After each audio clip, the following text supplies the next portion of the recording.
네. 일단 오늘은 지난주에 이어서 이제 그 초고 쓰는 방법부터 해가지고 뒤에 이제 그 출간하고 뭐 어떻게 우리 목차 잡고 이런 좀 실제적인 얘기를 좀 뒷부분에 대한 얘기를 좀 드릴까 해요. 그래서 좀 그냥 잘 들어주시고 좀 이해가 안 되시는 분들은 또 녹화 영상을 제가 또 올려드릴 거니까 시간 내서 쓰실 때 참고하시면 좋을 것 같습니다.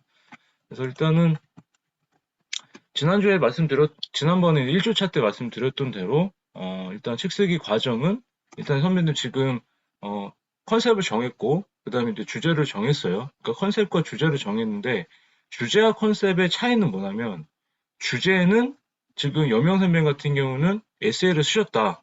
근데 컨셉을 제가 지금 그 꽃말하고 관련된 걸 이어가지고 이제 선배님들이 하나씩 채우시면 되는 거고, 구본희 선배님 같은 경우는 이제 마흔에 대한 이제 우리 그 저희 뭐 비슷한 세대시니까 그런 마흔에 대한 얘기를 쓰시는데 컨셉은 이제 구본희 선배님 같은 경우는 저는 지금 제가 쓰는 게 마흔의 인문학이라서 마흔이 막 흔들리는데 인문학 공부를 해야 된다. 그게 컨셉인 거고 구본희 선배님 같은 경우는 마흔이지만 이제 본인에 대한 얘기를 어떤 도전을 해서 나간다. 이게 컨셉이 되는 거거든요. 같은 주제지만 주제가 컨셉이 다른 거죠. 그래서 이렇게 해서 이제 주제를 정하고 컨셉을 정했으면은 타켓 같은 경우는 지난주에 말씀드렸던 대로 조금 더 좁혀야 된다. 그러니까 같은 40대라도 뭐 40대 뭐 밑에 20, 30대를 위한 뭐 거냐 아니면 뭐 연면 선배 같은 경우도 뭐 말씀하신 대로 같은 에세이인데 그 제2의 뭐 인생을 산다고 같은 연배들한테 조금 더 해보자 뭐 이런 조금 더 구체적으로 숫자가 들어간 그런 구체적으로 타겟을 좀 정하자고 말씀을 드렸어요. 그래서 그거는 한번 내 책이 어떤 타겟한테 먹힐까라는 거를 한번 또 생각을 좀 해보셨으면 좋겠어요. 그리고 박준 선생님 같은 경우도 일단 책이 나오면은 구체적으로 내가 어떤 그 공무원 준비한 사람들한테 조금 더 먹힐까? 아니면 말씀하신 국회 공무원을 준비한 사람들한테 더 좋을까? 이런 거를 좀 더 좁히면서 생각을 좀 하면은 선배님들의 그 타겟층에 따라서 좁히면 좁힐수록 더 차별화가 된다. 같은 책이지만. 그래서 그렇게 한번 생각을 다시 해주면 좋겠고, 그 다음에 이제 목차를 완성을 하면은 목차가 어떻게 보면 초고에 쓰기 위한 가장 밑작업이죠. 그래서 목차를 완성하면은 그 목차에 따라서 초고를 작성을 합니다. 근데 초고를 작성하면서도 목차는 계속 바뀔 수가 있어요. 그래서 제가 드린 목차가 계략적인 목차라고 생각을 하시고 특히 이제 여명선배 같은 경우는 본인이 쓰셨던 에세이인지 그런 글들이 있으니까 그거를 제가 드린 그 장제목에다가 1장, 2장, 3장, 4장 거기에 맞춰서 쓰시면 될 것 같아요. 쓰셨던 걸 넣고 나머지는 채우시고 나머지는 새로 쓰시면 되는 거고. 그리고 구본 선배 같은 경우도 지금 잘 쓰셨는데 일단 제가 1장 같은 경우는 조금 막 이렇게 조금 1-1, 1-2 이렇게 해가지고 좀 드렸고 원고 양식을 다시 드렸어요. 그래서 그거에 맞춰가지고 쭉 쓰시면 될 것 같아요. 그래서 그렇게 해주시고 그럼 초고가 다 작성이 됐으면 그다음에 출판사에 투고를 하고 일반적으로 출판사에 투고를 하고 계약을 합니다. 그다음에 태공 및 출간을 한다. 그래서 오늘은 제가 이따가 출판사 투고 말고 이제는 뭐 박정 선배님이나 여면 선배님이나 구ven 선배님도 내가 아예 그냥 출판사 투고했는데 이게 잘 뭐 계약도 안 되고 막 그냥 예를 들어서 그러면 이제 자기가 독립 출판사를 차릴 수가 있거든요. 그럼 독립 출판사를 차려가지고 내 책은 내 출판사에 낸다. 그래서 그 얘기도 조금 드릴 거니까 그렇게 해서 퇴고를 하고 출간을 하는 그런 과정으로 된다라고 일단 말씀을 드릴게요. 그래서 지난주도 계속 강조를 하는 건 이거예요. 책 쓰기에서 가장 중요한 거는 글쓰기와 책 쓰기의 가장 큰 차이점은 뭐다? 글쓰기도 물론 독자를 위해서 쓰는 거지만 어떻게 보면 나 자신을 위해서 더 쓰는 글이 많을 수도 있어요. 근데 이제 책 쓰기로 전환이 되면은 내가 혼자 뭐 자비 출판해서 그런 게 아니잖아요. 내 책을 누군가는 보고 나서 공감을 하거나 위로를 받거나 도움을 받거나 그래서 평가를 받는 거잖아요. 그래서 나 혼자 보는 것이 아니라 독자가 읽어야 글을 써야 한다. 그래서 독자가 선배님들의 책을 통해서 어떤 공감이나 위로를 받거나 아니면 어떤 가치와 어떤 솔루션이나 문제점을 얻을 수 있을지 같이 생각을 하자. 이렇게 해서 말씀을 좀 드리고 싶은 거예요. 아시겠죠? 그래서 일단은 선배님들이 이제는 원고를 쓰실 때, 초고를 쓰실 때, 초고에 들어가는 자료는 어떤 거냐?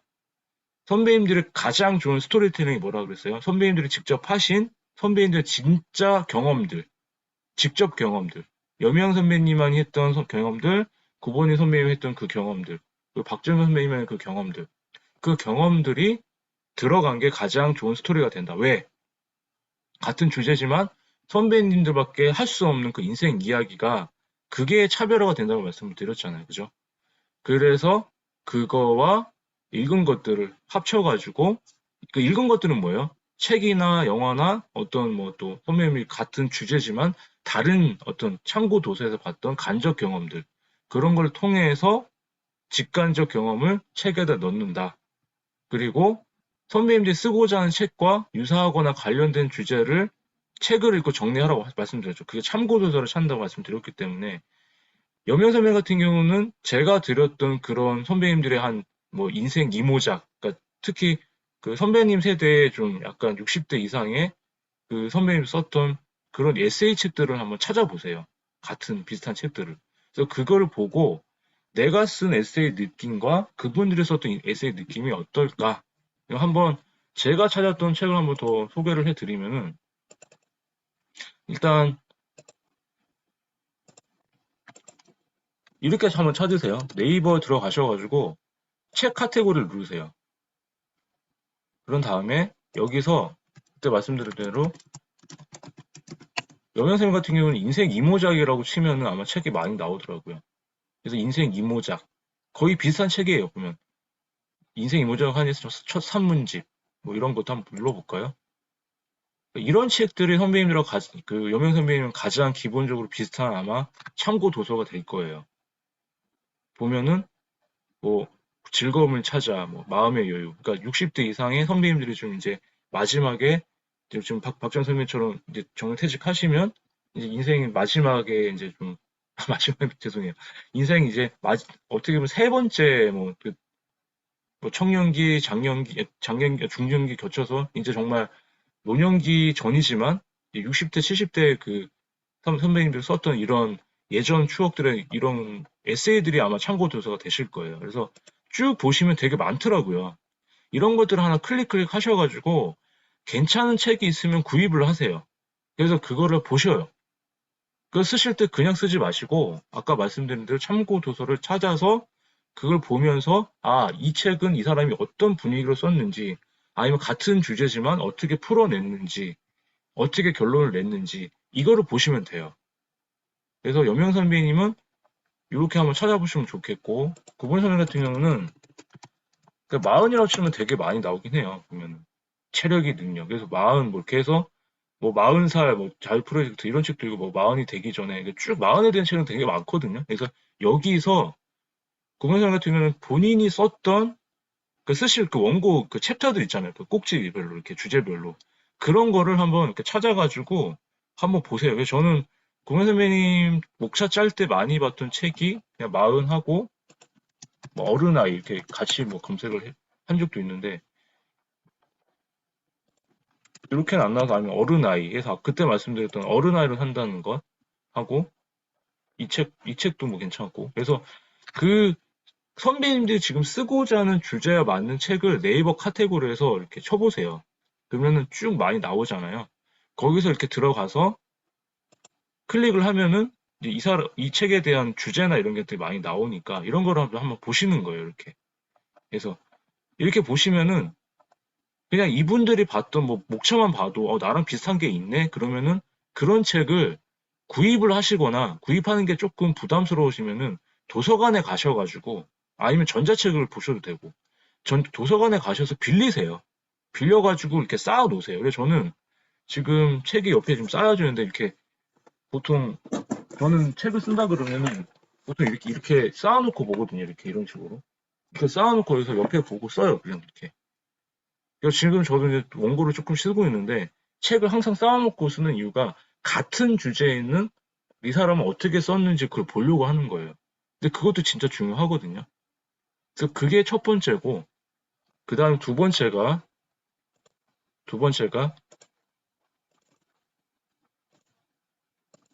이게 첫 번째였어요, 선배님. 이게 자신이 쓰고자 하는 책과 유사하거나 관련된 책을 정리하자.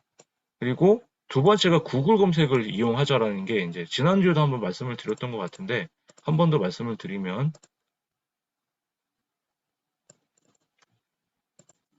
이제 구글에 들어가셔서 제가 하는 방법을 좀 알려드리는 거예요. 구글 사회 같은 경우는 만약에 마흔에 도전을 한다 그러면은 뭐 마흔에 도전 뭐 이렇게 한번 쳐보시면은 쭉 비슷한 글이 되게 많이 나올 거예요. 이렇게 특히 구글은 본인들도 아시겠지만 구글링을 많이 하면 정보가 제일 많잖아요. 여기 보면은 마흔으로 산다는 것, 뭐 도전을 시작하라, 뭐 이렇게 그러면 비슷한 주제가 나와요. 이렇게 40대에 뭘 한다. 그래서 이런 글을 읽어보고 이런 글을 긁어가지고 저는 이렇게 긁어가지고 이런 걸 모으세요. 이렇게 긁어가지고 한글에다 붙이든가 아니면 저는 그 선배님 뭐 노션이나 아니면 뭐 에버노트나 뭐 트랜스노나 이런 그런 그 디지털 노트 있잖아요. 그런 데다가 저는 이제 갖다 붙이거든요. 만약 이렇게 있으면 저는 이제 트랜스노를 많이 쓰는데 이 트랜스노가 그 원노트랑 마인드맵이 합쳐진 거 그런 기능을 하거든요. 그래서 저는 여기다 이렇게 많이 붙여놔요. 아까처럼 한번 더 보여드릴게요. 마흔으로 산다는 것 해가지고 제가 만약에 지금 마흔으로 산다는 것 이거에 대한 주제를 쓴다면은 그냥 이렇게 긁어오세요. 이렇게 긁어온 다음에 이런 데다 그냥 붙이는 거예요. 이렇게. 그러니까 자료를 계속 모아놓으세요. 이런 걸 안 쓰시면 그냥 이렇게 붙여놓고 계속 모아놓는 거예요. 이렇게 자료를 수집한다는 게. 아니면 한글 파일에다가 저장해가지고 다른 이름을 저장해가지고 쌓아놓으세요. 한글에다가. 그렇게 해서 쌓아놓으신 다음에 이 사람이 나중에 구본설명 같은 경우는 만약에 내가 마흔으로 산다는 것에 대해서 비슷한 주제가 있다 그러면은 이걸 열어가지고 어떻게 썼는지 이 사람은 어떻게 썼는지 한번 읽어보세요. 이렇게 쭉 읽어보시는 거 이렇게 읽어보고 아, 이 사람은 이렇게 이런 구성으로 풀었네. 어떤 경험을 가져왔네. 보니까 뭐 다른 막 이렇게 보니까 자기 얘기는 없고 뭐 박춘희라는 사람 뭐 연매출 누구 킹리우 뭐 그 다른 사람의 얘기를 많이 갖고 온 거죠. 네, 김경선 어서 오세요. 이때 이렇게 이런 식으로 해가지고 구글링에 보면은 선배님들이 썼던 비슷한 내용들이 많을 거예요. 이렇게 보면은. 그래서 선배님들이 쓰고자 하는 꼭지가 있으면 그 꼭지와 비슷한 주제를 여기에다가 구글에다가 쳐가지고 쭉 쓰시는 거예요. 그리고 만약 여명 선배님 같은 경우도 지금 쓰시는 어떤 주제가 있을 거 아니에요. 에세이 주제인데. 그러면 뭐 중년 뭐 60대 에세이 뭐 이런 식으로 뭐 치면은 비슷한 뭐 이렇게 내용들이 나올 거예요. 이렇게 선배님들 쓰고자 하는 거. 그래서 구글에다가 선배님들 쓰시는 원고를 꼭지 원고를 만약 쓰신다 하면은 한번 쳐가지고 비슷한 주제 글이 쭉 나오잖아요. 그런 거를 모으세요.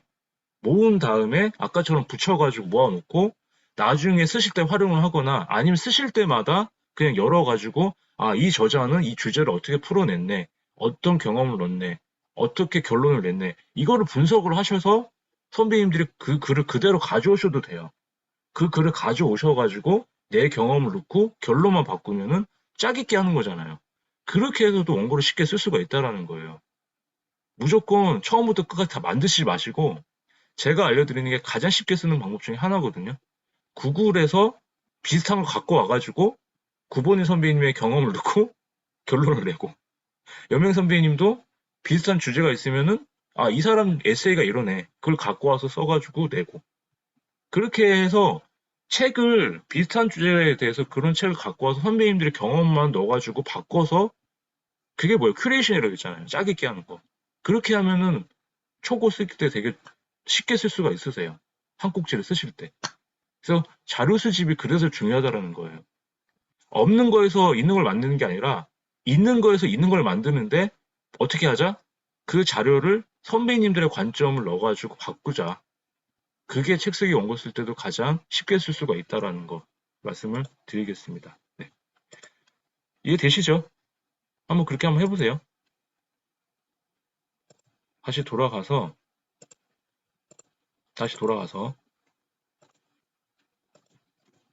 이 두 개를 갖고 쓰면 자료 수집이 어느 정도 되실 거예요. 참고 도서를 쌓아놓고 그 다음에 하나는 뭐다?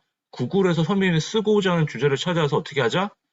한글에다 저장을 하든지 아니면은 그 요새 뭐 많이 쓰는 그 노트 프로그램들 많잖아요. 뭐 에버노트나 노션이나 트랜스노나 이런 걸 좀 이용해서 모아 놓자.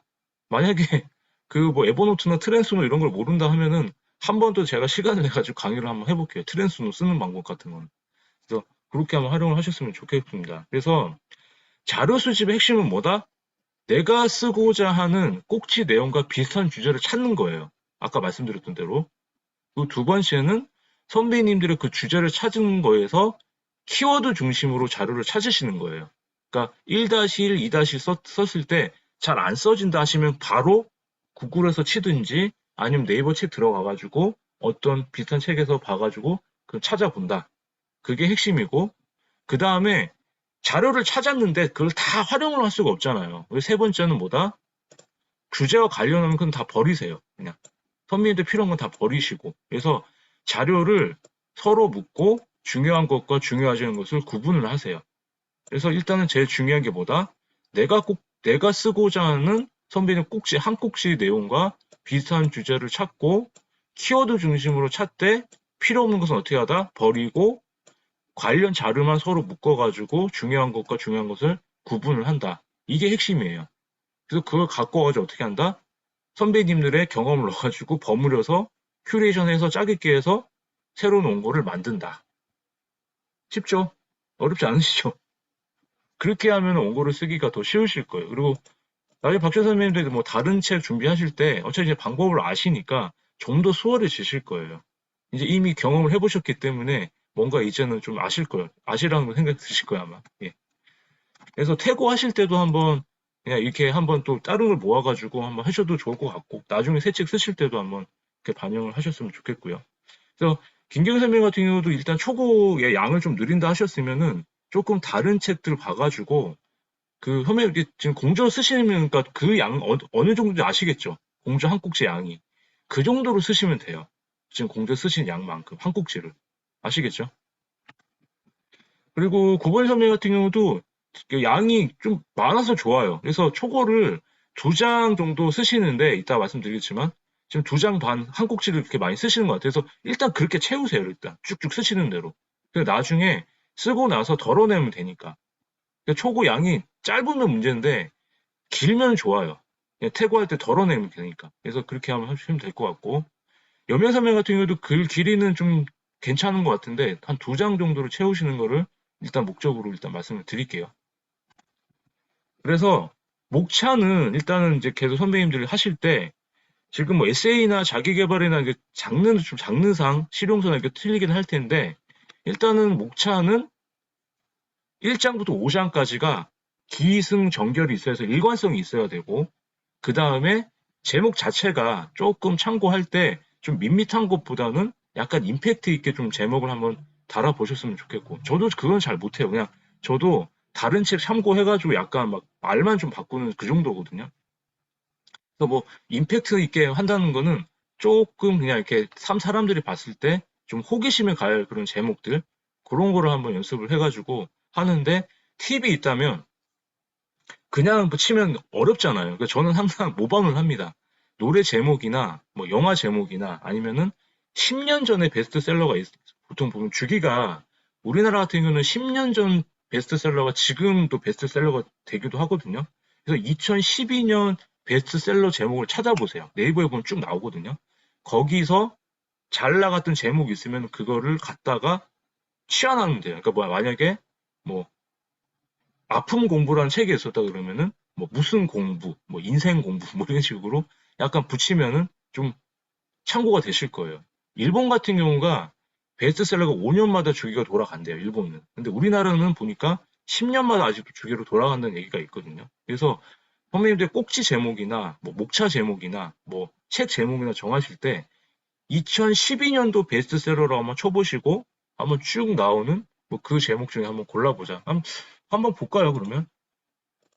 직접 한번 보는 게 낫겠네요. 네이버에서 저도 제일 많이 찾는 게 2012년 베스트셀러 한번 쳐볼게요, 이렇게. 그러면 이렇게 목록이 나와요, 이렇게 보면. 제목을 쳐야 되나? 잠시만. 제목이 여기 있네요. 대한민국의 목록 해가지고. 대한민국 10년 전에 베스트셀러 목록이에요. 10년 전 보니까 멈추면 비로소 보인 것들이 그때 나왔나 봐요. 안철수의 생각. 그때만 해도 안철수 정치인에 대단했었죠. 그때. 아프니까 청춘이다가 이때가 나왔네요.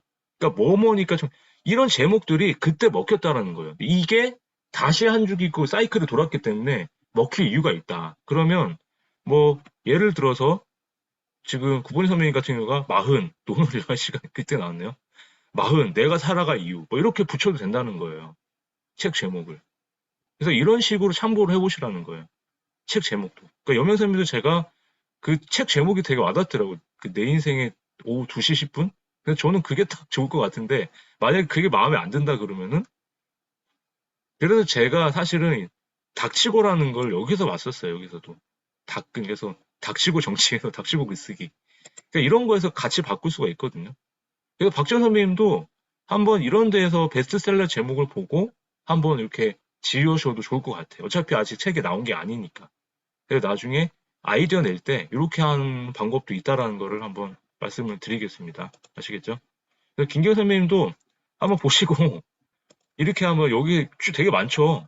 한 100개 정도 되네요.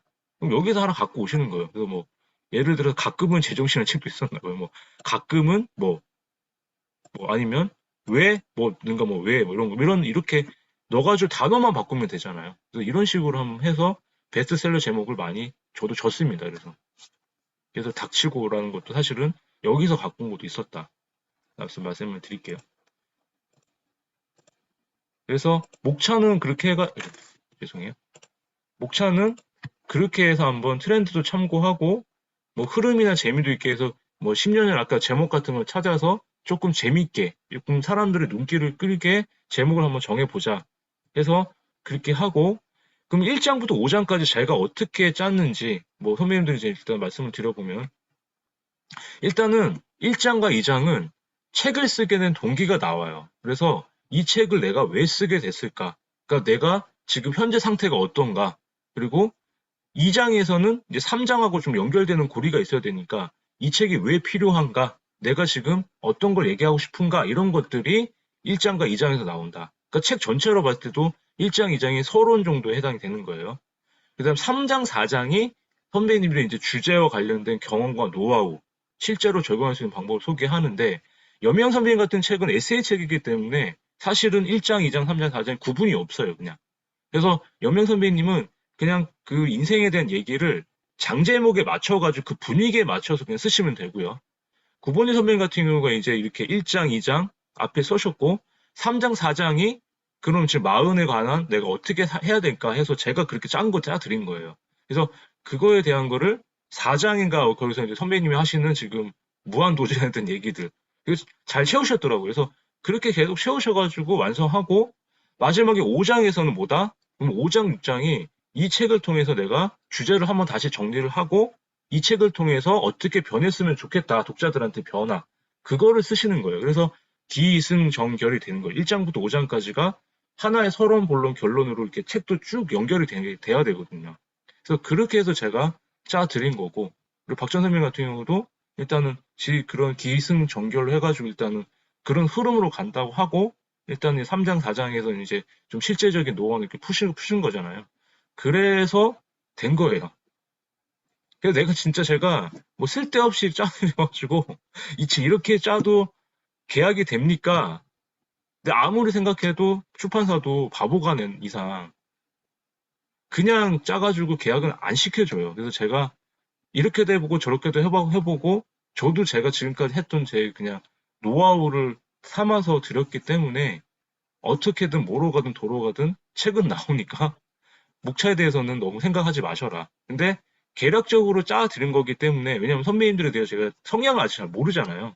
그래서 일단은 쓰시면서 계속 바꾸셔도 돼요. 그래서 구본 선배님도 쓰시다가 아 이게 아닌 것 같아 그러면 그냥 빼고 다시 새로운 걸 넣으셔도 돼요. 그래서 초고 완성할 때까지 목차는 뭐다? 계속 뒤집을 수 있다라는 거. 그래서 김경희 선배님도 그렇게 보시면 될 것 같고요. 그래서 목차는 결국에는 제가 계략적으로 짜드렸지만 완성하는 건 선배님들 몫이에요. 근데 제가 그 흐름을 제가 드린 거니까 그 흐름만 깨지 않은 상태에서 안에 세부 꼭지들은 선배님들이 다 채우셔주면 되는 거예요. 그래서 요렇게 흐름이 된다고 생각을 하시고 선배님들이 나머지 꼭지를 채워주시면 됩니다. 아시겠죠? 근데 여명 선배님은 조금 다른 게 아까 말씀드렸죠. 에세이는 그냥 그 분위기에 따라서 가는 거기 때문에 에세이는 각 장제목에 맞는 선배님의 그 원고의 분위기를 잘 맞춰가지고 채우시면 돼요. 그래서 제가 가장 괜찮은 책이 그 홍명 선배님 책인데 지나가는 시간에 안부를 묻다. 그 책도 한번 보셨으면 좋겠어요. 그래서 그 책 자체가 어떻게 보면 아까 인생 이모작이라고 된 아까 에세이 있으시죠? 그런 식으로 해가지고 이렇게 내용을 보시면서 선배님이 쓰고자 하는 에세이 주제를 잡아가지고 원고를 쓰시면 돼요. 아시겠죠? 그래서 김경희 선배님이나 구본 선배님은 이런 식으로 지금 흘러가고 있다라고 생각을 하시고 쓰시면 되고요. 그래서 기본적인 초고는 잘 쓰고 계시는데 제가 드린 그 틀 있죠. 여명쌤도 그 제가 틀이 있죠. 일단 목차를 드렸고 밑에 제가 제 원고 쓴 거 있잖아요. 그걸 바꿔가지고 거기에다가 직접 쓰시면 되는 거예요. 원고를. 따로 쓰지 마시고 따로 쓰신 거는 거기다 합쳐가지고 어떻게 하자? 글자 크기 10, 바탕체, 그리고 자간 160%. 이게 세팅이에요. 한번 보여드릴게요. 한글이 있어요, 한글. 한글이 있으면은 보세요, 선생님. 한글이 딱 있다. 한글이 있으면은 글자 크기 10, 글자 크기 10, 이거요. 체크 하시는 거예요. 자간 160. 그 다음에 그게 지금 딱 이 사이즈인 거예요. 글자 크기 10이 이렇고 이 자간이 160이라는 거예요. 이걸 2장을 쓰셔야 돼요. 이거를. 2장 내외로. 그래서 이게 10, 바탕체 160. 이게 제가 드린 세팅 그거기 때문에 이거를 무시하고 쓰시면 안 돼요. 근데 이제 제목 같은 경우는 한 폰트가 한 12 정도 될 거예요. 본문이 10이 돼야 돼요, 본문이. 그래서 이걸 갖고 쓰시면 된다. 뭐 글자를 막 키우거나 이러면 안 돼요. 종이책 쓰시는 분들은 이 세팅대로 가셔야 되고, 전자책 쓰시는 분들은 조금 키워도 돼요. 어차피 장는 게 안 되니까. 근데 오늘 지금 여기 들어오신 분들은 다 종이책이니까, 종이책은 이렇게 세팅을 하고 써야 된다. 일단 이 세팅만 한 건 보여드렸고,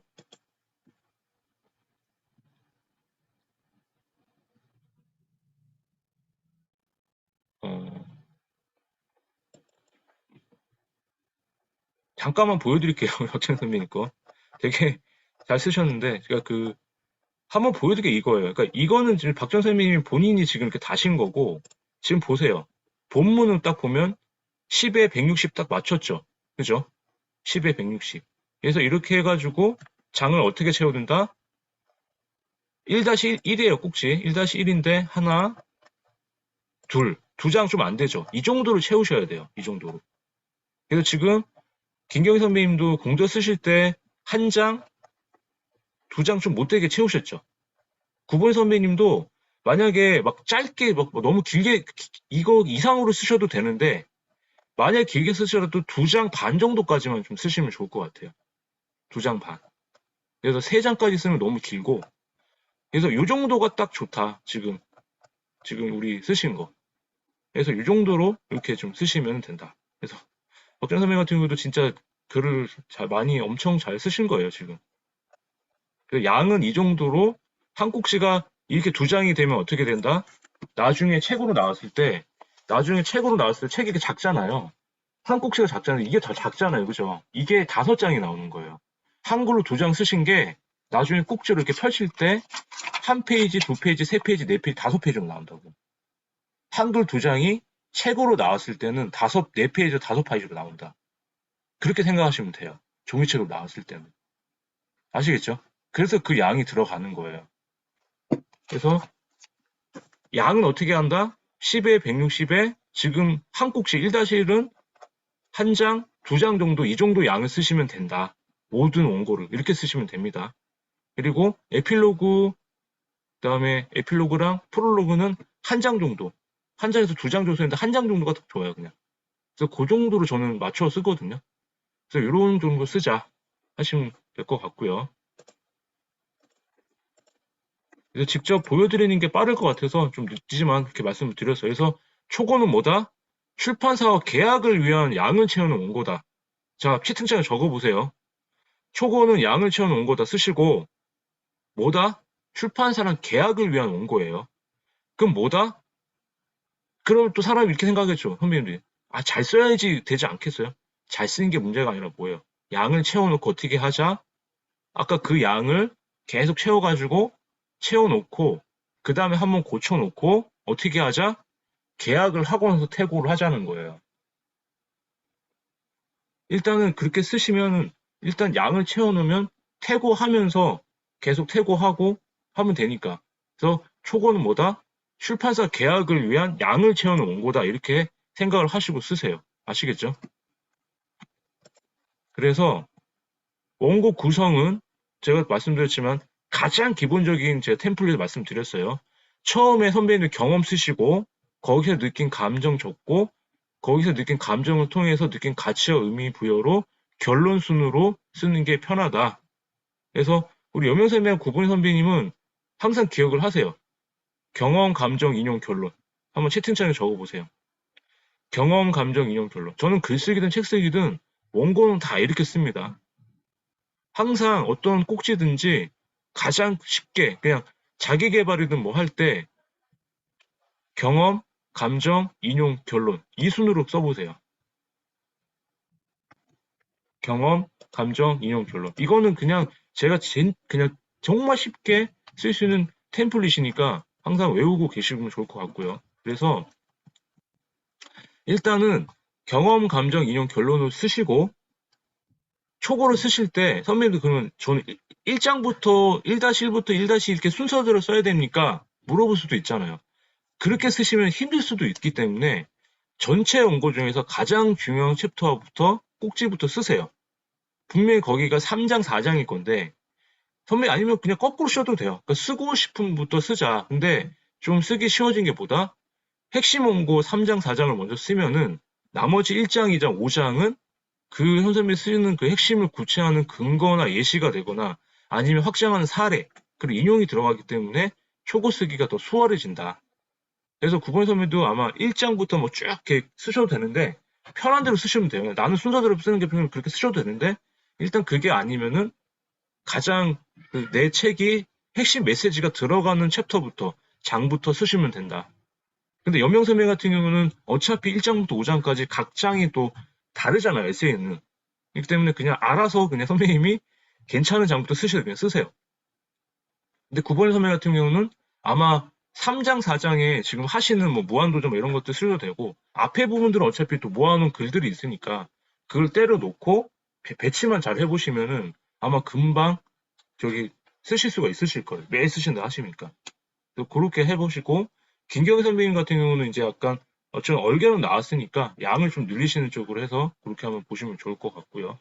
박정 선배님은 일단 뭐 지금 내용은 다 갖춰졌기 때문에 퇴고할 때 나중에 보시고 만약에 마음에 안 드는 부분들은 과감히 바꿔도 되는데 지금 와서 바꾸면 좀 그러니까 다음에 다른 책을 많이 쓰신다 하셨을 때 이런 식으로 한번 더 어차피 경험 있으시니까 한번 좀 해보시면 좋을 것 같고요. 그리고 나서 될 수 있는 한 이제 한 꼭지를 쓰는데 아까 이제 말씀드린 대로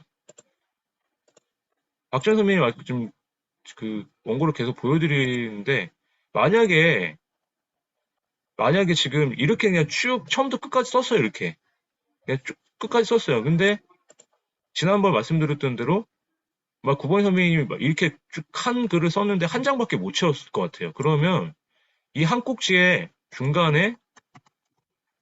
중간에다가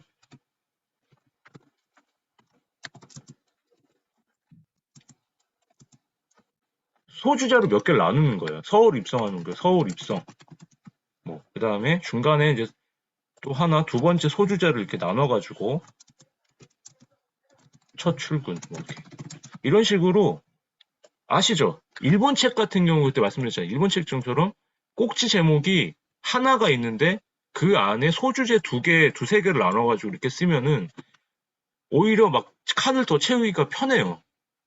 쓰고 이렇게. 이런 식으로. 무슨 말씀인지 아시겠죠? 큰 주제가 있는데 그 아래에 소주를 나눠가지고 원고를 쓰자. 그래서 저는 그렇게 많이 썼었어요, 저도. 그 일본 작가들이 쓴 책 이렇게 많이 쓰잖아요. 자기계발서 보면은. 그 한 꼭지인데 소주제 한 두세 개 나눠가지고 이렇게. 그래서 이렇게 쓰는 것도 원고 쓰는 한 방법이니까 한번 이렇게 해보시면 좋겠고요. 그러면 그건 어떻게 쓰느냐? 시간의 변화? 그러니까 꼭지 제목 아래 소제목을 달아서 글을 써보자.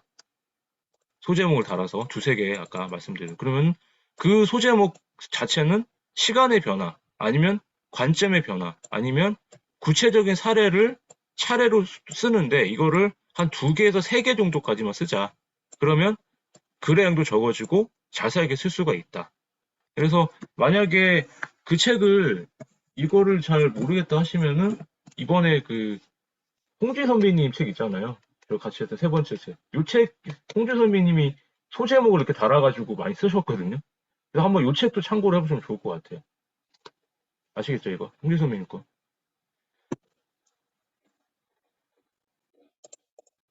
조금 내용이 많긴 한데 계속 가볼게요. 그래서 선배님 아까 제가 말씀드린 그 구성은 한 꼭지 구성을 이렇게 해보세요. 자기계발서나 에세이는 아까 경험, 감정, 인용, 결론을 쓰는데 만약에 선배님 지금 인문이나 실용서, 정보성 글을 주면 뭐라 그랬어요? 제가 프렙 구조로 쓰는 게 좋다고 했었죠. 주제, 근거, 예시, 결론. 정보성 글을 쓸 때는. 그래서 제가 두 개만 기억하라고 말씀드렸잖아요. 자기계발은 에세이 글을 쓸 때는 경험, 감정, 인용, 결론 순을 쓰시고 그 다음에 인문이나 만약에 본인선생 같은 경우는 만약 어떤 실용적인 방법, 정보성 많은 글을 쓴다 그러면은 PER 리피에서 프렙 구조, 주제, 근거, 예시, 결론. 그래서 요 차이가 뭐냐? 한 번 더 보여드리면 제가 쓴 글을 한번 보여드릴게요. 박전 선배는 많이 보셨으니까 지난번에 한번 보여드리긴 했죠. 지난주에 한 번 더 보여드릴게요. 정보성 글은 프렙 구조가 뭔지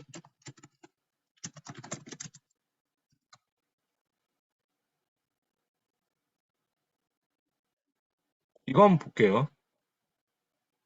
이게 이제 정보성 글이죠. 이거는 제가 글쓰기를 어떻게 근육을 키우는 세 가지 방법이다라고 해서 만약에 선배님들이 쓰는 책에 아마 노하우 부분이나 어떤 정보성 글을 알려주는 분명 그런 꼭지가 있을 거예요. 원고 중에. 그런 부분은 경험, 감정, 인용, 결론이 안 되고 일단 알려주는 글이니까 그럴 때는 구성 방식을 어떻게 하자? 프렙 구조, PREP를 쓰자고 말씀드리는 거예요.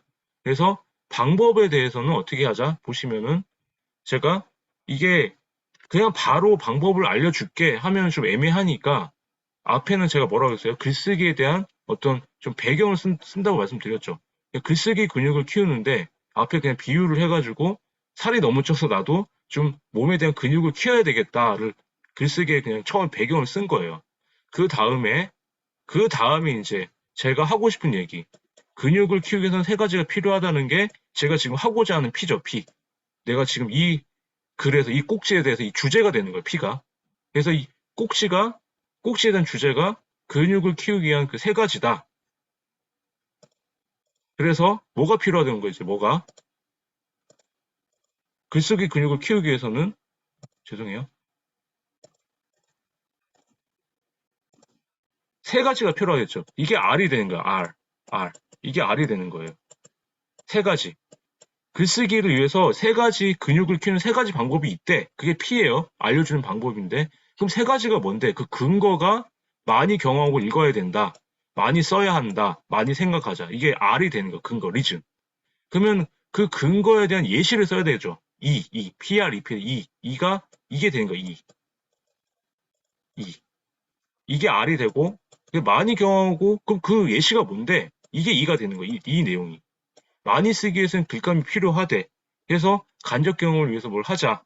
그럼 두 번째 근거는 많이 써야 되는데. 그럼 그 예시가 뭔데? 나의 일상이나 가치 사물을 써야 한다. PRE까지 왔죠. 그죠? 이거 예시까지 쓴 거예요. 그 다음에 마지막에 그래서 글쓰기 방법을 또 키워야 된다. P, PR 리페 해가지고 P 된 거예요. 이렇게. 아시겠죠? PREP. PREP. 아시겠죠? 그래서 이렇게 하는 정보성 글은 이렇게 쓰시는 거예요. 그 두 가지만 알면은, 이 두 가지만 알면은 선배님들 원고 쓰실 때 두 가지만 왔다 갔다 쓰세요. 경험, 감정, 인용, 결론, PREP. 차이 아시겠죠?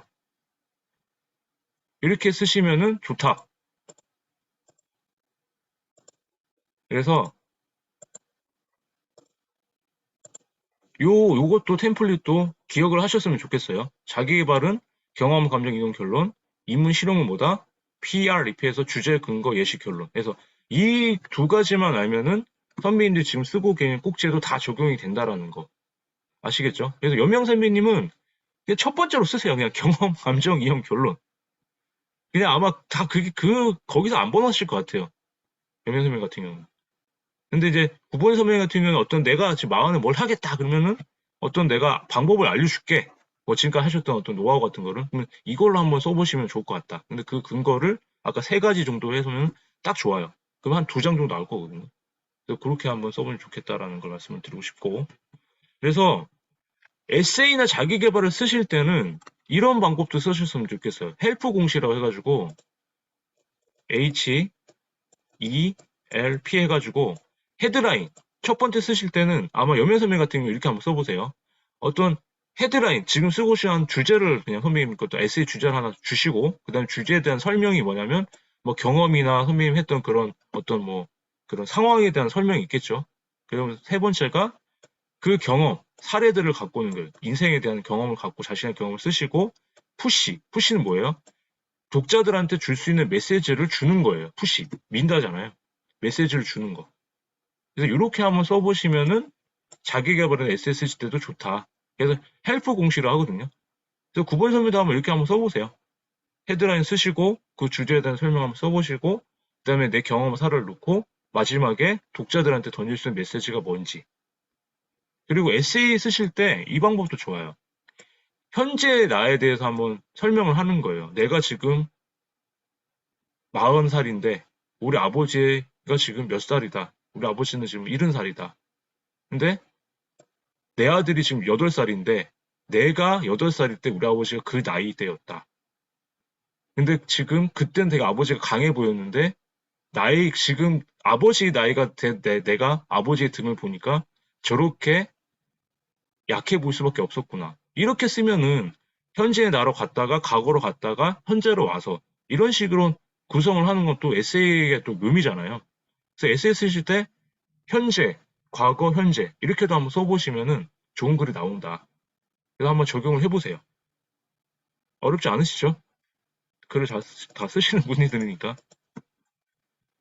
그래서 초고를 막 쓰기가 쉽지가 않고 우리 진상 선배님도 막 뭐 바쁘신데 막 이렇게 막 힘든데 일단은 다시 한번 말씀을 드리면 하루 만에 초고를 한 개를 쓰는 방법에 대해서 저는 이렇게 했던 것 같아요. 그 꼭지, 그러니까 1-1 그것만 생각을 하세요. 한 주제에 대해서 선배님들 이야기를 쓰시면 돼요. 그리고 선배님들의 경험과 감정 등을 그냥 편하게 쓰시고 그냥 진솔하게 쓰세요. 지금 우리 구본선 같은 경우 잘 쓰셨어요. 뭐 문장에 나중에 고치면 되니까. 생각나는 대로 그냥 쓰시면 돼요. 그대로. 그런 다음에 어떻게 하자? 만약에 내가 다른 일 다 제쳐놓고 두세 시간 그거에서 뭐 새벽에 쓴다, 밤늦게 쓴다, 지금. 그러면 몰입하고 집중해서 쓰세요. 그냥 제가 말씀드렸죠. 글이 계속 진도가 못 나가는 이유가 뭐라 그랬어요? 분량을 정해놓고 제가 쓰라고 했죠. 분량을 정해놓고. 한 꼭지 안 써도 되니까 한 꼭지 반 페이지만 쓰면 돼요. 나 반 꼭지만 쓰겠다, 오늘 내가. 한 꼭지를 이틀에 한 꼭지만 완성을 하겠다. 이렇게 하셨으면 그걸 꼭 지키세요. 제가 그 초고는 양을 채우는 거로 말씀드렸잖아요. 그 분량을 정해놓고 꾸준하게 지키면은 선배님 그 40꼭지 금방 써요, 진짜. 그래서 초고는 제가 봤을 때 진짜 그렇게 기간이 계속 길어지면 못 쓰니까 그냥 시간을 딱 정해놓고 적어도 3개월 안에는 다 쓰는 걸로 목표를 정하셨으면 좋겠어요. 그래서 제가 박정 선배님도 막 질질 끌길래 언제까지 쓰라고 제가 했던 게 그 얘기거든요. 그래서 왜냐하면 쓰면 쓸수록 자기가 계속 쓰다 말다 하면은 힘들기 때문에 제가 봤을 때 구건 선배님, 여명 선배님은 이미 이제 스타트 하셨고 언제까지 다 쓰실 거라고 제가 알고 있기 때문에 잘 하실 것 같아요. 그래서 마지막은 잘 쓰려고 하지 말고 보다 내 얘기를 독자들한테 도움이 된다라고 하고 생각을 하고 쓰자. 그러면 진짜 쉽게 쓸 수가 있다라는 거. 하실 수 있겠죠. 그래서 그래도 어렵다. 한 꼭지라도 안 써도 좋다. 제가 말씀드렸죠. 하루에 얼마나 쓸지 분량을 먼저 정하세요. 그리고 그냥 진짜 막 너무 부담이 된다 하시는 분들은 책 쓰기로 생각하지 마시고 내가 지금 현재 관심 있는 주제를 정해놓고 매일 한 편씩 글을 쓴다고 생각하시고 쓰세요. 그냥 블로그에 글 쓰시지 여명 선배님도 막 그게 막 내가 에세이 책을 쓴다 이게 아니라 너무 화가 난다 이러면은 그냥 막 하나 쓰시고 우리 구보이 선배님도 막 내가 마흔에 막 이런 책을 쓴다 막 해서 막 그런데 그 부담이 되면 뭐다? 그 마흔이 아니라 오늘 내가 그냥 한 꼭지를 블로그 글 쓴다고 생각하시면서 쓰세요. 편하게. 그러면 더 쓰기 좀 수월하시겠죠. 그리고 진선 선배님도 이게 책이다 하지 마시고 그냥 그 꼭지를 떼어놓고 내가 오늘 블로그에 올릴 글이다 생각을 하시면 거예요. 그러면 조금 더 수월하게 쓸 수가 있다라는 것을 말씀을 드리겠습니다. 아시겠죠? 그래서 초보가 또 어렵다면 선배님들은 이제는 초보 작가세요. 너무 완벽하게 쓸 필요가 없다. 그리고 쓰는 시간만큼이나 쉬는 시간도 중요하기 때문에 제가 계속 닥달을 한다고 생각하겠지만 천천히 자신만의 방향대로 쓰십시오. 그러니까 저는 제가 말씀드렸죠. 이 과정은 다른 데처럼 뭐 3개월 안에 막 끝나고 뭐 안 봐주고 이런 게 아니라 선배님들 끝까지 갈 때까지 갑니다. 1년이 걸리든 2년이 걸리든. 그래서 홍주희 선배님 같은 경우가 아까 말씀드렸죠. 이 책, 홍주희 선배님이 이게 1년 걸렸어요. 1년. 이게 작년에 지금 9번의 선배님, 여명 선배님, 그러니까 재작년에 시작했어요. 재작년. 재작년 11월에 시작해가지고 작년 가을에 계약하셨어요. 11월에. 딱 1년 만에 계약하셔가지고 책이 나온 거거든요. 그럼 1년 6개월 걸리셨죠. 근데 제가 포기는 안 했어요. 왜냐면 책을 끝까지 나와야 되니까. 그러니까 9번 선배든 영현 선배든 일단 쓰시면 출간할 때까지 갈 겁니다. 저는. 어떤 방식으로 어떻게든 나올 거니까 너무 걱정하지 마세요. 만약에 출판사가 안 받아준다 그러면은 제가 제 출판사 내고 제가 내드릴게요. 걱정하지 마시고 쓰세요. 그냥. 그래서 100% 출간으로 만들 겁니다. 저는. 자신 있기 때문에 말씀을 드리는 거니까 일단은 원고를 쓰자. 아시겠죠? 초고가 가장 중요합니다. 써야 뭐가 나오니까. 그래서 마음을 움직이는 글을 어떻게 쓴다? 제 글을 읽는 독자들이 내 글을 읽는 독자들이 9번의 선배님, 여명 선배님, 김경 선배님, 박준 선배님 글이 뭐다? 내가 쓰는 글이 변화, 성장, 감동, 도움 등을 얻을 수 있으면 좋겠다. 독자를 진정으로 위하는 마음으로 쓰자. 이렇게 생각하시면 좋을 것 같고요. 그냥 그러니까 독자들을 위한 도움을 주는 글을 쓰자는 거예요. 그냥 제가 계속 말이 많아지는데 한 가지만. 그래서 대형 출판사가 제안하는 그 꼭지 본문 구성 원칙이 좀 있는데 아까 양갈식으로 설명을 하자는 게 양갈식이 뭐냐면 프렙 구조예요. 프렙 구조. 주제를 한번 처음에 빵 때려놓고 그다음에 마지막에 주제를 한번 더 강조를 하는 그게 양갈식이에요.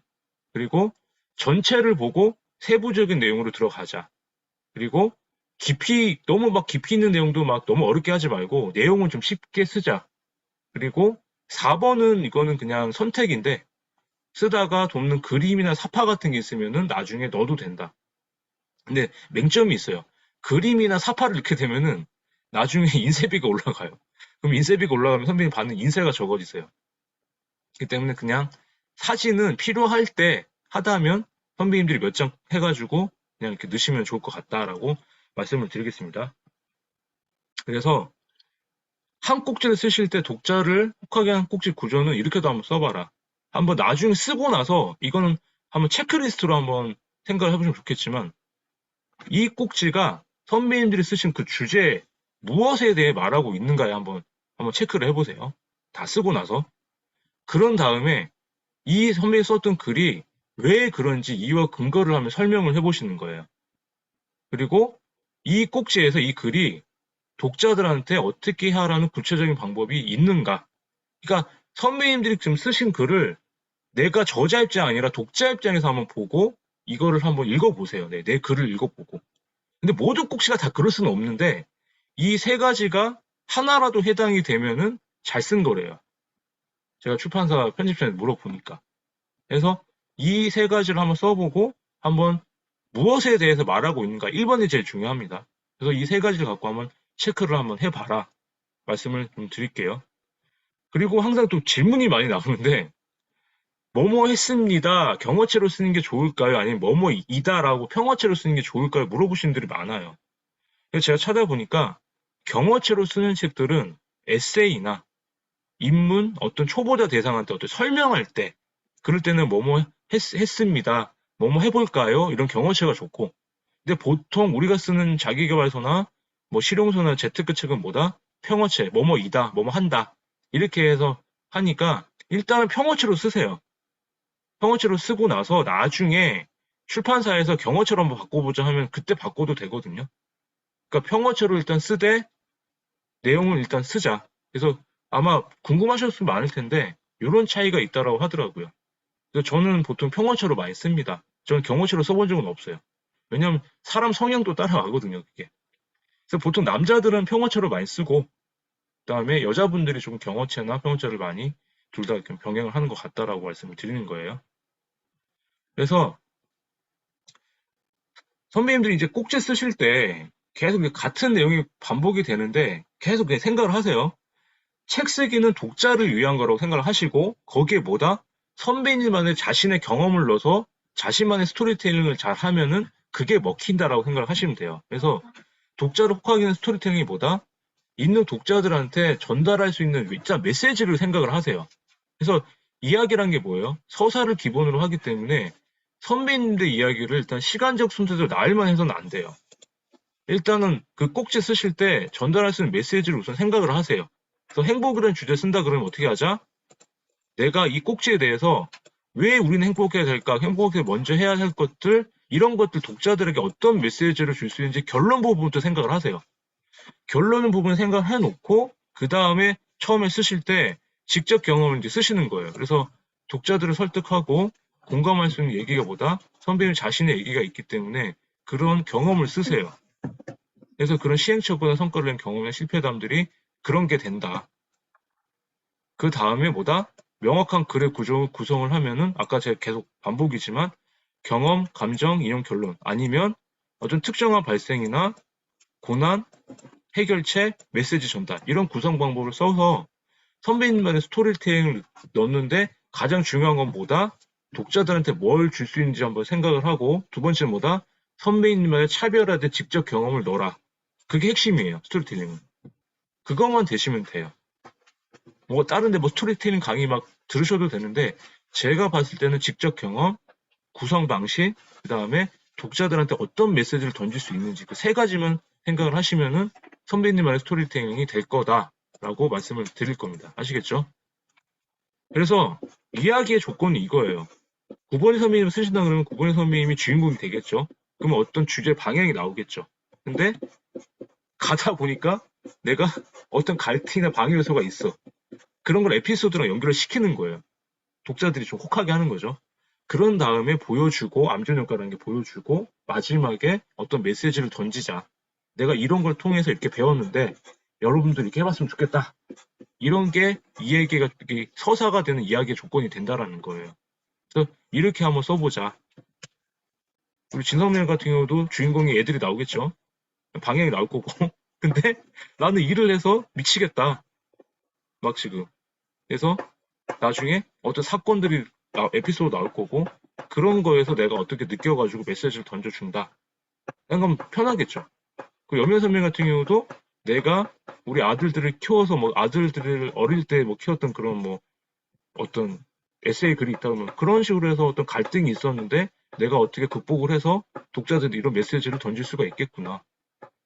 그래서 그게 이야기가 되는 거예요. 그게 스토리텔링이 되는 거예요. 그 얘기에 에피소드는 뭐가 된다? 선배님들이 직접 했던 직접 경험을 넣으셔라 라는 게 핵심이다. 그래서 이렇게 초고를 쓰셨어요. 일단 이렇게 초고를 쓰시고 난 다음에 초고를 쓰고 나서 이제 에필로그와 프롤로그까지 쓰셨어요. 에필로그와 프롤로그 쓰셨는데 그럼 일단 출간 기획서를 이제 쓰게 될 거예요. 초고할 때. 그럼 출간 기획서는 뭐가 들어가냐면 일단은 나중에 다시 한번 출간 기획서 샘플에 이런 거 다 보내드릴 때 설명을 드릴 거예요. 일단 컨셉이나 주제, 분야, 컨셉, 예상 독자, 동기화 배경, 마케팅. 이거는 종이책만 해당이 되는 거예요. 전자책은 추가한계수를 쓸 필요가 없어요. 컨셉, 주제, 분야, 컨셉 이런 게 들어가는데 한번 직접 보여드릴게요. 보세요, 형님. 이 양식을 제가 드릴 겁니다, 나중에. 일단 제목이 들어갈 거예요. 추가한계획서에 가제가 들어갈 거고요. 양식은 자유스러운데 많이 쓰는 게 이런 양식이니까 제가 드리려고 해요. 그 다음에 이거는 제가 좀 잘못 쓴 건데 프로필은 이렇게 쓰지 마시고 선배님들 보면 이렇게 앞에 책 날개 들어간 부분 있죠. 앞에 책 날개 이렇게 저자소개 나오죠. 저자소개 이렇게 보면 이 저자소개를 쓰는데 선배님들이 지금 이 책에 대한 선배님들의 특징을 쓰시면 돼요. 만약 구본성 같은 경우는 내가 40에 지금 도전하고 있다. 어른 나이로 살고 있는 40 피터팬이다.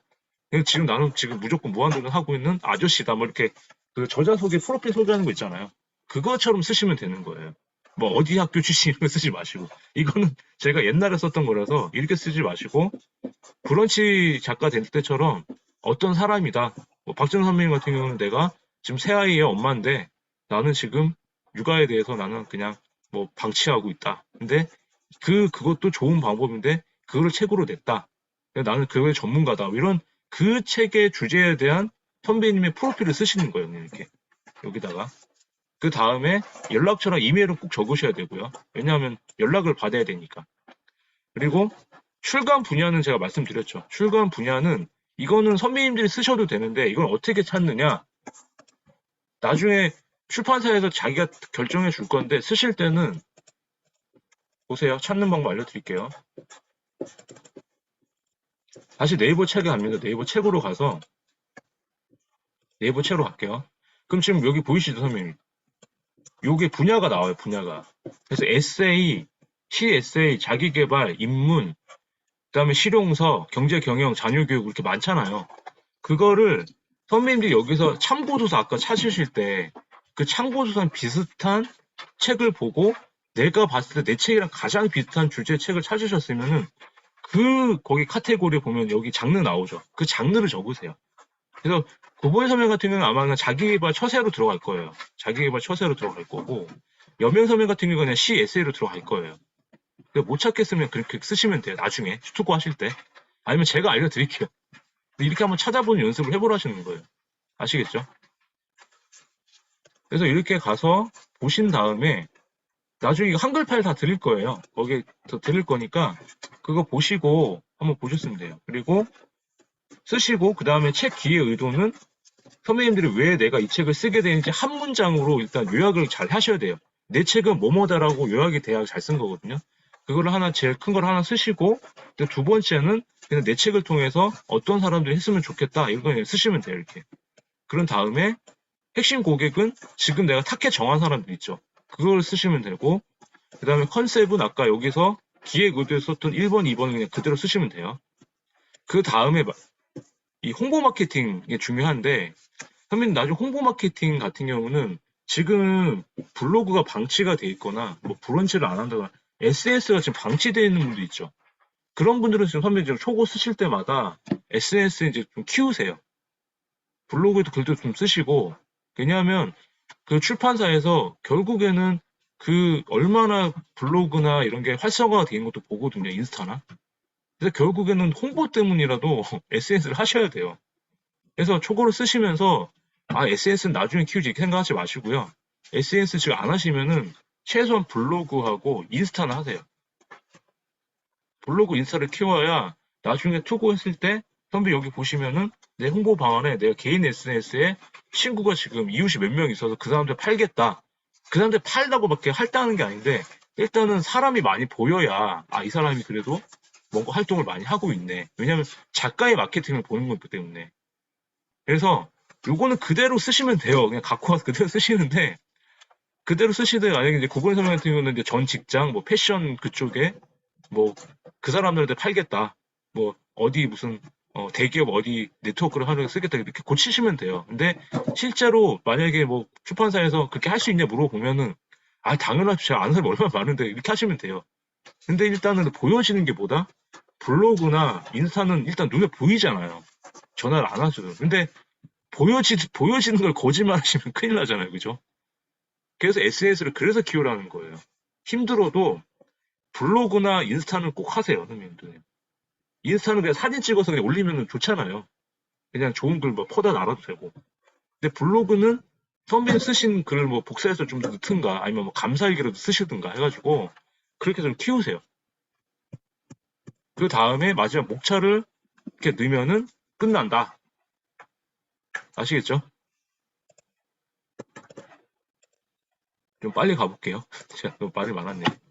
그래서 이렇게 출간 계획서 쓰셨으면 이제 투고를 하시는 거예요. 투고를 하면 제가 출판사 이메일을 확인하고 출간 계획서를 드릴 겁니다. 출간 계획서 아까 드린 거 드리고 그 다음에 선배님 쓰신 초고를 첨부해서 이메일을 해서 투고문 작성까지 해서 투고를 해요. 그래서 제가 나중에 출판사 리스트, 출간 기획서, 투고문 작성 양식까지 다 드리면서 해드릴 거예요. 그래서 지금 3기분들 뭐 박정현 선배님이나 강유선 선배님은 다 그렇게 제가 드려가지고 투고해서 계약을 하신 거예요. 그래서 일단 선배님들 초고는 완성하시니까 요거는 개별적으로 나중에 제가 또 말씀을 드리겠습니다. 그래서 투고를 하면은 보통 수백 군데 출판사에 투고를 해요. 그래서 대규모, 중소규모 말고 우리는 저도 아직 그냥 안 가리고 다 하거든요. 그래서 장르에 맞게 아니면 1차 투고를 하든 방법은 다양한데 우리는 일단 300군데는 일단 기본으로 하자. 그래서 출판사 리스트가 이렇게 나눠져 있긴 해요. 그러니까 장르마다. 보시면 유아, 어린이, 청소년인데 우리 만약에 여명 선배님 같은 경우 뭐 에세이를 쓰신다 하면은 우리 좀 구분해서 자기개발 있죠. 자기개발. 자기개발 하시면 뭐 웅진, 뭐 부끄럼, 뭐 북라이프, 스노복스, 뭐 김영사 이런 데가 큰 데긴 한데 이거 말고도 또 그 1인 출판사도 많거든요. 그러니까 꼭 뭐 이런 데가 많다 이렇게 생각을 하시면 좋을 것 같아요. 여기랑 한 군데랑 만약에 계약을 하시면 정말 잘하시는 거고 여기보다 안 돼도 되니까 우리는 출판사가 몇 개나 있으실 것 같아요. 최소 1만 개, 1만 개. 지금 찍힌 것만 3만 개래요. 1인 출판사도 많거든요. 그래서 1인 출판사하고도 계약을 해서 거기서 만약에 선배님 책을 밀 수도 있거든요. 그러니까 너무 걱정하지 마셔라. 일단 글만 쓰실 생각을 하시면 좋을 것 같다라는 걸 말씀을 드리고요. 다른 장도 한번 볼까요? 역사, 인물, 예술, 종교, 뭐 에세이. 우리 여면서 에세이 있죠, 에세이. 뭐 다산북스, 뭐 허빙버드, 유노북스, 뭐 가나 출판사, 마음산책. 마음산책 이런 데가 되게 많이 내긴 해요. 뭐 마음세상 이런 데도 있고요. 그래서 이런 식으로 출판사 리스트는 있다. 그래서 제가 이 파일도 어차피 드릴 거니까 나중에 한번 천천히 보세요. 선배님 멈춰가지고 뭐 캡처해도 되니까. 그래서 요 파일을 다 드릴 거니까 한번 그냥 천천히 보시면 좋을 것 같아요. 이런 리스트가 있다. 장르별로. 그래서 투고를 하면은 나중에 이렇게 거절 메일이 와요. 그림이 출판사 편집부입니다. 잘 받았는데 죄송합니다. 이렇게 와요. 근데 이런 거절 메일이 많이 와요. 그러면 막 김경선 선생님이 나중에 받았을 때 내 책은 안 돼. 그냥 내가 책이겠어? 막 구분선수 내가 뭔 책을 내가 왜 쓸까 막 이랬는데 그게 아니라 상처받지 마세요. 사람은 상처를 받게 돼 있는데 한 100번 받잖아요. 그럼 오기가 생겨요. 끝까지 가보자. 그러니까 걱정하지 마시고 상처받지 마셔라. 내가 말씀드렸죠. 어떻게든 끝까지 다 내드릴 거니까 일단은 근데 1차적인 거는 기획 출판을 원칙으로 한다. 우리는. 그래서 기획 출판과 반기획 출판, 자비 출판 나중에 계약할 때 형태가 있는데 우리 기획 출판 같은 경우가 작가가 내는 돈 없이 출판사에서 1세 부수에 대한 선인세, 그러니까 계약금을 받는 게 1세를 지금 첨부를 찍잖아요. 그럼 첨부가 다 안 나가더라도 첨부에 1세 그 책을 그 인세를 받는 거예요. 그러니까 300만 원을 받는다 그러면은 첨부에 대한 인세를 먼저 받는다. 그래서 선인세라고 하거든요. 그래서 그 개념이 기획 출판이다. 그래서 우리는 일단 기획 출판을 원칙으로 하는데 초보 작가들은 반기획 출판까지도 생각하면은 좋을 것 같다. 그래서 반기획 출판을 하면은 오히려 인쇄 비용 부담하고 그 다음에 출판사가 마케팅 비용 부담을 해가지고 인쇄를 좀 더 높이 받을 수 있어요. 비율대로 해가지고. 그래서 보통 기획 출판하면 한 5%에서 7%인데 반기획 출판하면 한 10%에서 많게는 25%까지 받을 수가 있어요. 그래서 반기획까지 생각을 하시면은 책이 더 빨리 나올 수 있다는 게 있기 때문에 솔직히 말씀을 드리는 거예요. 또 우리는 뭐만 하지 말자. 자비 출판 그렇지 이거는 말이 안 된다. 이거는 자비 출판은 정말 나쁜 거고, 요새 하면 이제 독립 출판이라 해가지고 POD 출판이라고 하거든요. POD 출판을 하면은 이제 이게 독립 출판을 해서 내가 찍고 싶은 만큼만 책을 낼 수가 있어요. 유통을 할 수가 있고. 근데 이 POD도 가장 마지막에 생각을 하자. 그래서 일단 기획 출판, 그다음 2번이 반기획. 그래서 계약금을 받지 않고 내가 내는 돈만 없어도 계약을 해서 하는 것도 요새는 대단한 일이다. 왜? 출판 시장이 너무 많이 죽어가지고 초보 작가들이 막 계약하기가 힘든데 저는 그냥 반기획까지 하셔라도 그냥 투자라고 생각하시면 좋을 것 같거든요. 투자하신 다음에 내 책 그냥 깔리는 거 봐도 뭐 인쇄도 받고. 그래서 저는 솔직히 이렇게 말씀을 드리고 싶으니까 나중에 한번 이거에 대해서는 좀 선배님들 좀 생각을 하셨으면 좋겠어요. 그리고 만약에 그게 아니라 오늘 처음 말씀드리는 건데 나만의 독립 출판사를 한번 차려본다. POD 출판이라는 거 아까 말씀드려서 이거는 9번 선배님도 내가 그냥 막 투고하기 귀찮아 이러면은 조금 내가 출판사 사장이 되는 거예요. 그래서 출판사를 내는 건 어렵지가 않대요. 근데 저도 아직 준비는 하고 있는데 출판사 내는 방법들은 제가 한번 나중에 제가 한번 해보고 또 말씀 한번 드려볼게요. 그래서 내가 원하는 책을 출간을 할 수가 있고 근데 다만 제작, 영어, 마케팅 내가 혼자 다 해야 되니까 1인 기업이죠. 그래서 요새는 북극급 같은 대행업체가 많기 때문에 거기다가 그냥 돈 좀 내고 내 출판사 이름으로 책을 낼 수가 있거든요. 그래서 그런 방법도 있으니까 한번 선생님들도 그냥 생각을 해보면 좋겠다. 그래서 나중에는 이제 계약을 했었습니다. 계약을 했으면은 출판사 편집자랑 해가지고 이제 초고를 수정을 해요. 한 3번, 4번 정도. 근데 아시죠? 내가 똑같이 썼던 글을 내가 쓴 글을 계속 고치면 글이 좋아진다 했잖아요. 태고를 많이 할수록. 근데 내가 쓴 글을 또 보고 또 읽고 고치는 것만큼 고역이 없어요, 진짜. 나중에 구본 선배님도 한 100장 쓰셨어요. 한 80장 쓰셨는데 그거를 처음부터 끝까지 내가 쓴 글을 또 쓴 거를 보고 쓰신다고 나중에 회사에서도 보고서 고칠 때도 막 좀 답답하잖아요. 있던 글을 또 바꾸고 하는 게 막 빼고 넣고 하는 게. 그래서 태고는 제가 봤을 때 한 4번 정도까지 적어도 한 3번 정도까지만 하자. 근데 만약에 출판사 편집자가 계속 고치라 그런다면 어떻게 하자? 우리가 생각하기에 계약하면은 우리가 을인 줄 알죠. 작가가 갑이에요. 출판사가 을이고 우리가 갑질해도 돼요. 한 번 정도는. 못하겠다. 나는 못하니까 네가 알아서 해라. 단호하게 이렇게 얘기해도 돼요. 막 편집자가 계속 뭐라 하는데 끌려가지 마시고 할 수 있는 만큼 하되 마지막에 진짜 내가 할 수 있는 만큼 했다 그러면은 단호하게 편집자나 출판사 대표한테 더 이상 나 못 고치니까 네가 알아서 고쳐서 보내줘라. 이렇게 반말은 아니고 정중하게 이렇게 수정시키면 단호하게 못하기도 하시면 돼요. 제가 많이 그랬으니까. 아시겠죠? 그래서 태고는 많이 할수록 오래 할수록 간격을 두고 할수록 좋아집니다. 그러면 실제적으로 어떻게 하냐? 나중에 계약하시고 나서 아니면 계약 전에 한번 내 초고를 한번 태고를 하시겠다 하시는 분들은 일단 첫 번째는 전체 구성을 놓고 전체 구성이 잘 돼 있는지 잘 흘러가는지 비중이 어떤지 한번 보세요. 그 다음에 장별로 1장, 2장, 3장, 4장별로 챕터를 보고 태고를 하시고 균형을 맞추시면 돼요. 그 다음에 꼭지 단위로 태고를 한번 해보시면 좋겠어요. 그런 다음에 마지막에 선배 꼭지 보실 때 주제가 잘 드러나는지 내 문장이 어색하지 않은지 오탈자가 없는지 띄어쓰기가 없는지 여기서 가장 중요한 게 뭐다? 태고할 때는 어떻게 하려 그랬어요? 눈으로 읽는 게 아니에요.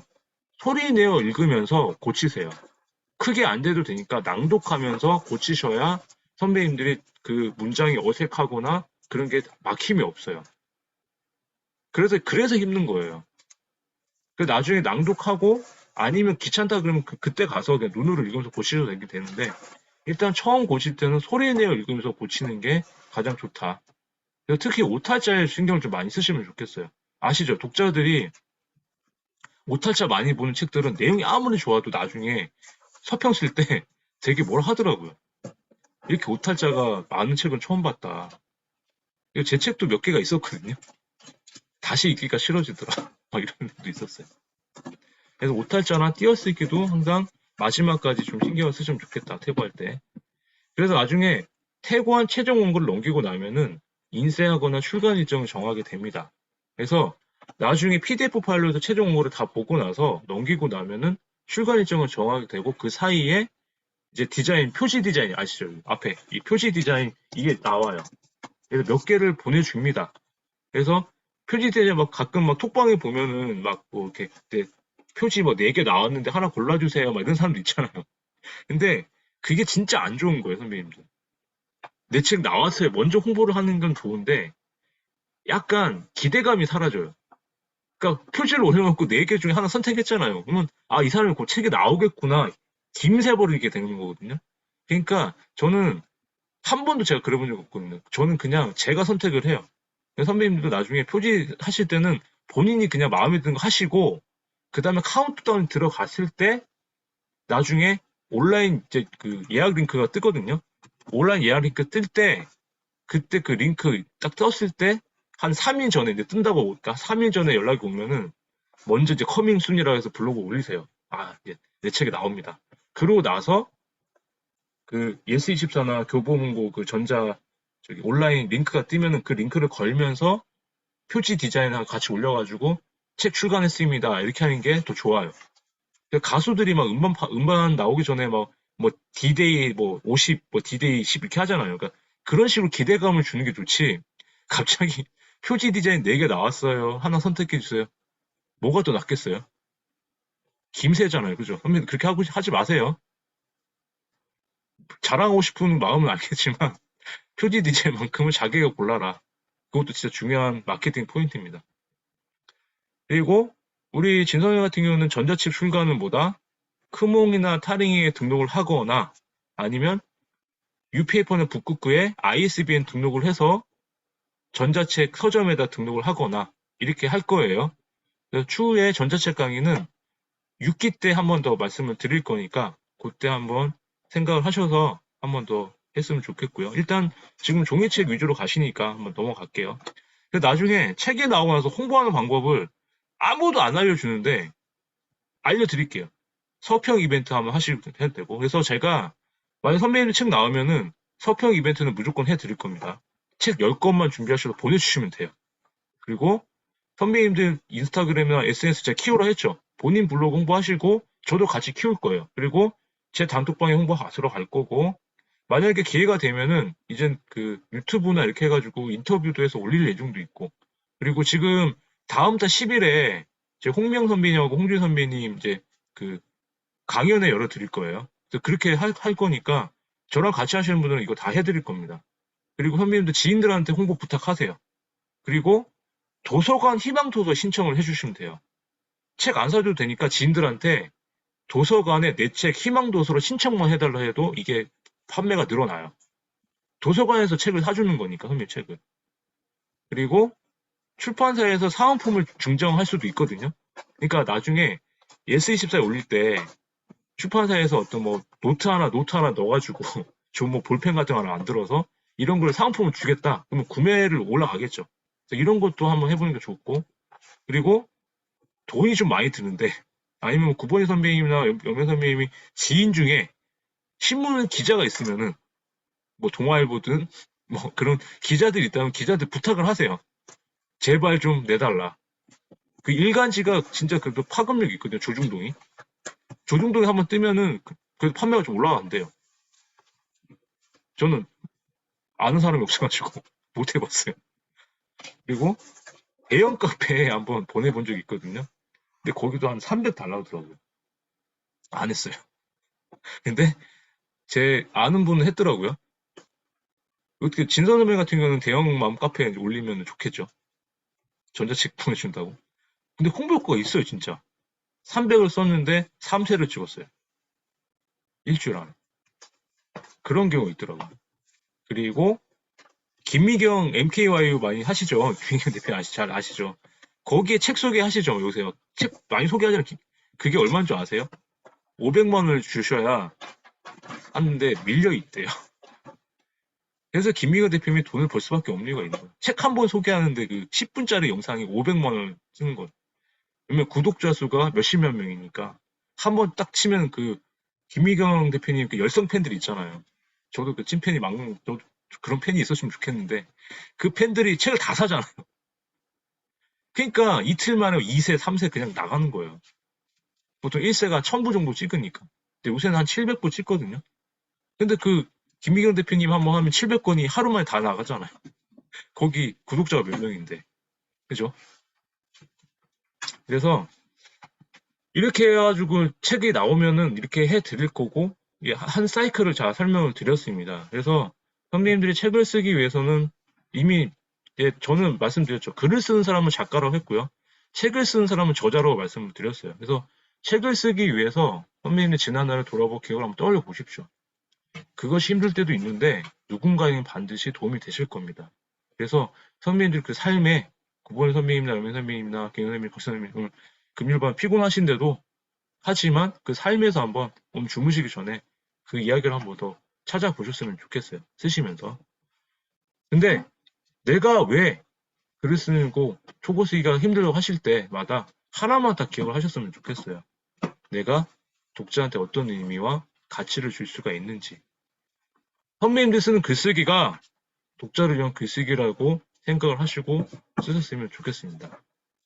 한번 채팅창에 적어보세요. 내가 쓰는 글쓰기가 독자를 위한 책쓰기다. 한번 써보시면 좋겠어요.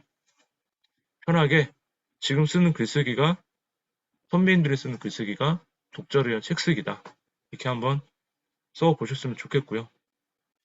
그래서 일단은 글쓰기에는 충분한 시간이 필요한 게 아니라 뭐다?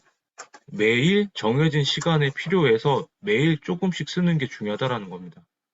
그래서 스스로 안 되면 글 과목이라도 만드셔서 일주일에 3개, 뭐 일주일에 2개 분량을 정하고 쓰세요, 선배님들.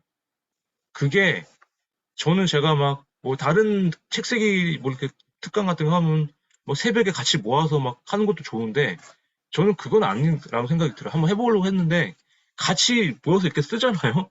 아, 물론 좋아요. 줌에서 다 꺼놓고 이렇게 쓰면 좋은데 그것도 의식이 되더라고요. 하지 마시고 다 성인이시니까 스스로 정말 쓰고 싶다면은 글과물을 스스로 만들어서 시간을 정하시고 분량을 정하십시오. 그래서 마지막으로 발레리나 그 강수진 씨 아시죠? 이분이 이런 얘기를 했대요. 사람들은 내가 발레를 하기 위해 태어난 몸이라고 말을 한다고 하는데 거꾸로 대입을 해볼게요. 사람들은 저보고 글을 쓰기 위해서 태어난 몸이라고 말을 합니다. 하지만 당신이 나와 같은 하루를 보내기 전에는 그에 대한 판단을 하지 않기를 바란다. 그대가 편안하게 길을 걸으며 풍경을 감상할 때 나는 발가락으로 온몸을 지탱하며 목숨을 걸고 전쟁처럼 하루를 보냈다. 춤 연습을 맨날 했다는 거죠. 발레 연습을. 발레를 하기에 태어난 몸 없다. 마지막이 뭐다? 하루도 그냥 보내지 않은 치열한 인생이 있을 뿐. 전 치열하게 썼습니다. 진짜로요. 아무리 바빠도 그냥 치열하게 매일 쓰고 있어요. 그건 자신할 수 있어요. 누가 뭐라 해도 글쓰기만큼은 저는 치열하게 썼다고 생각하거든요. 그게 판단을 못하든 뭐든 간에. 그렇기 때문에 그냥 말씀하신 대로 매일 조금씩 선배님들 그냥 분량을 정해놓고 쓰면은 초고는 완성이 될 거고요. 그 다음에 단계는 같이 가면 됩니다. 그래서 그냥 편안하게 길을 걷고 풍경을 감상해도 돼요. 봄이잖아요. 근데 책을 쓰고 싶다고 오셨다 하면은 그거만큼 자기만의 약속을 좀 정하셔가지고 하시는 건 어떨까 싶어요.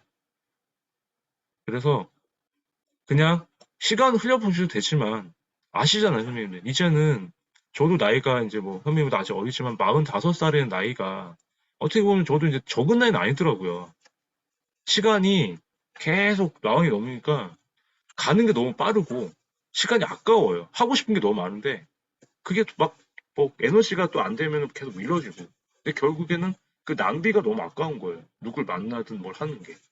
그래서 그냥 보내지 않을 만큼 글쓰기도 선생님 책 쓰기도 그냥 그 치열한 인생만큼 뭐 치열하게 산다는 건 또 말이 좀 그렇긴 한데 그래도 내 책 쓰기만큼은 조금 치열하게 선배님들 그냥 하루하루 낭비하지 마시고 매일 리듬 잃지 마시고 초고라도 완성을 하시는 게 어떨까 싶습니다. 그래서 오늘 제가 준비한 책까지는 몇 가지고요. 4월 30일 날 일단 다음은 6기 때 수업 해가지고 다른 강의로 다시 한번 얘기를 드릴 테니까 그때 하고요. 오늘 이제 글쓰기, 진도 체크 각자 한번 나눠보고 마무리하겠습니다. 피곤하실 텐데.